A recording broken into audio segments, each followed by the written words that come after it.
젤다의 전설 야생의 숨결, 엘든링, 디스아너드, 그리고 배틀필드 3와 4. 이 게임들의 공통점이 뭘까요? 바로 독일에서 열리는 세계 최대 게임쇼 게임스컴에서 수상한 게임들이라는 겁니다. 그리고 이들과 같은 공통점을 공유하는 네오위즈의 피해 거짓입니다. 피해 거짓은 네오위즈에서 개발하고 있는 소울라이크 장르의 게임으로 올해 3분기에 출시가 예정돼 있어요. 소울라이크, 게임하시는 분들에게는 굉장히 익숙한 분류일 텐데요. 일본의 게임 개발사 프롬소프트웨어가 제작한 하드코어 액션 게임 다크 소울 시리즈에서 탄생한 장르 명칭입니다. 화려하다기보다는 우직하고 정직한 액션, 보스도 아니고 잡몹에서부터 느껴지는 악독한 난도, 가혹한 사방 페널티. 하지만 이 모든 걸 다 이겨내고 보스킬에 성공했을 때의 희열 등이 이 장르의 주요 특징이라고 볼 수 있죠. 하여튼 이 소울라이크 얘기를 하면서 프롬소프트웨어 얘기를 안 할 수 없는데요. 바로 완전히 몰락할 뻔했다가 방금 얘기한 소울 시리즈로 부활을 넘어 세계 최고 수준의 게임 회사로 다시 태어난 회사이기 때문입니다. 그리고 프롬 소프트웨어를 완전히 왕좌에 올려놓은 게임이 바로 엘든링이죠. 이 엘든링이야말로 피해 거짓과 굉장히 커다란 공통점이 있는 게임입니다. 게임스컴에서 3관왕을 달성한 이후 발매된 엘든링은 발매 3주 만에 전 세계적으로 패키지 1200만 장을 팔아치웠고 2023년 2월에는 판매량 2000만 장을 돌파했어요. 이 게임을 구매한 사람들로만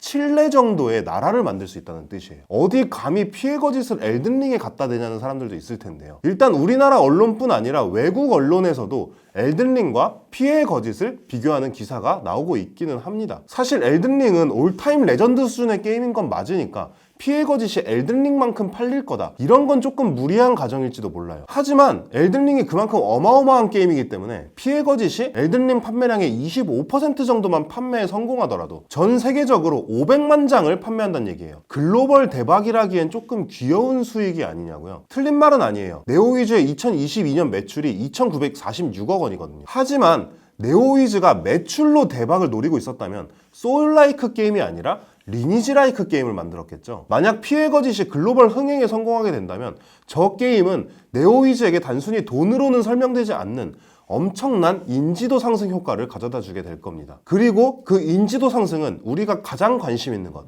바로 네오위즈 기업 가치의 급등을 불러오게 되는 거죠. 게이머라면 모두 CDPR을 알고 있습니다. 위쳐1, 위쳐2가 흥행에 성공하지 못했다는 건 아니지만 2015년에 위쳐3가 출시됐고 2015년 초에 16주어티 정도였던 CDPR 주가는 2020년 9월에는 무려 400주어티, 우리나라 돈으로 11만 8,800원까지 급등했어요. 3월 20일 기준으로 네오위즈 시가총액이 9천억 원이 살짝 안 되거든요. 그런데 위쳐3 발매 전에 CDPR 시가총액은 7천억 원 정도였어요. 그러니까 만약에, 정말 만약에 피해 거짓이 위쳐3나 다크소울, 엘든링급으로 대박이 난다면 네오위즈의 기업 가치가 10배 이상 뛰는 것도 아예 불가능한 일은 아니라는 말이 되는 거죠. 그렇다면 중요한 것은 과연 피해 거짓이 그만큼의 성공을 거둘 수 있을까? 이런 일이 될 겁니다. 물론 당연히 피해 거짓이 어느 정도의 퀄리티로 나오는지가 제일 중요하겠지만 그거는 제가 알 수 없는 거잖아요. 그러니까 우리는 좀 게임 외적인 부분들을 살펴봐야 돼요. 서두에 언급했던 피해 거짓과 똑같이 게임스컴에서 상을 받았던 여러 게임들, 하지만 이 게임들과 피해 거짓 사이에는 굉장히 커다란 차이점 하나가 있어요.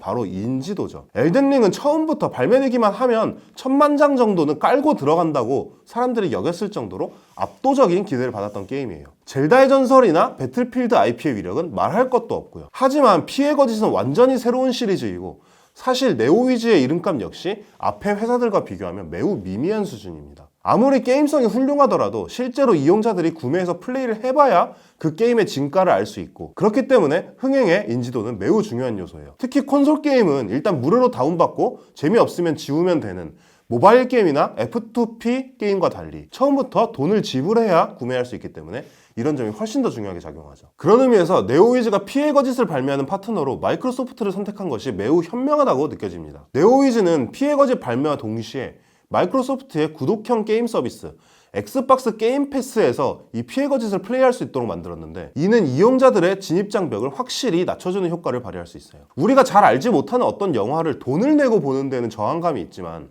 만약에 그 영화가 넷플릭스에 등록돼 있다면 한번 봐볼까라는 마음이 훨씬 쉽게 생기잖아요. 게임도 마찬가지죠. 물론 이런 전략이 최대의 효과를 거두기 위해서 가장 중요한 것은 게임의 재미라는 사실은 변하지 않아요. 피해 거짓이 트레일러나 지스타 시험 버전 등에서 호평을 받고 있긴 하지만 출시 전에 호평받았던 게임이 막상 세상에 나온 뒤 혹평을 받은 사례는 굉장히 많으니까요. 과연 피해 거짓은 우리가 기대하는 대로 훌륭하게 나와줘서 한국도 이런 게임을 만들 수 있다는 사실을 세계 게이머들에게 알릴 수 있게 될까요? 5년 후에 네오위즈 주가가 정말 궁금해집니다.